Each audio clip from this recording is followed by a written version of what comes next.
संबंधित शेतकऱ्यांनी वाढीव मोबदला मिळवून देतो म्हणणाऱ्या लोकांविरोधात जिल्हाधिकारी कार्यालयाच्या 0217 273 1000 या दूरध्वनी क्रमांकावर तक्रार करावी। प्रशासनाकडून संबंधितांवर त्वरित कारवाई करण्यात येणार आहे। सोलापूर उस्मानाबाद रेल्वे मार्ग भूसंपादन, संत तुकाराम पालखी महामार्ग, सुरत चेन्नई महामार्ग, अन्य प्रकल्पांच्या भूसंपादनासाठी जिल्हा प्रशासनाच्या वतीने प्रक्रिया सुरू आहे। या सर्व भूसंपादनाचा वाढीव मोबदला मिळवून देतो असे काही लोकांकडून शेतकऱ्यांना चुकीची माहिती दिली जात आहे किंवा वाढीव मोबदल्याचे आमिष दाखवले जात आहे। तरी सोलापूर जिल्ह्यातील शेतकऱ्यांना सोलापूर उस्मानाबाद रेल्वे मार्ग, सुरत चेन्नई महामार्ग भूसंपादन प्रक्रियेत शासकीय नियमाप्रमाणे जो मोबदला देय आहे तोच मोबदला मिळणार आहे। तरी शेतकऱ्यांनी वाढीव मोबदला मिळवून देतो म्हणणाऱ्यांच्या भूलथापांना बळी पडू नये असे आवाहन जिल्हाधिकारी कुमार आशीर्वाद यांनी केले आहे।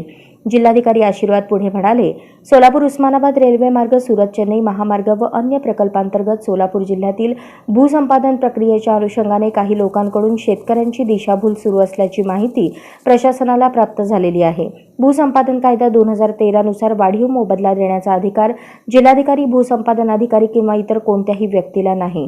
ज्या शेतकऱ्यांच्या जमिनी महामार्गासाठी भूसंपादित करण्यात येत आहेत त्यांना भूसंपादन कायद्यातील तरतुदीप्रमाणे मोबदला खात्रीशीरपणे मिळणार आहे। तरी जिल्ह्यातील भूसंपादन प्रक्रियेतील शेतकऱ्यांनी वाढीव मोबदला देतो म्हणून सांगणाऱ्यांच्या भूलथापांना बळी पडू नये व स्वतःची फसवणूक करून घेऊ नये असे आवाहन त्यांनी केले।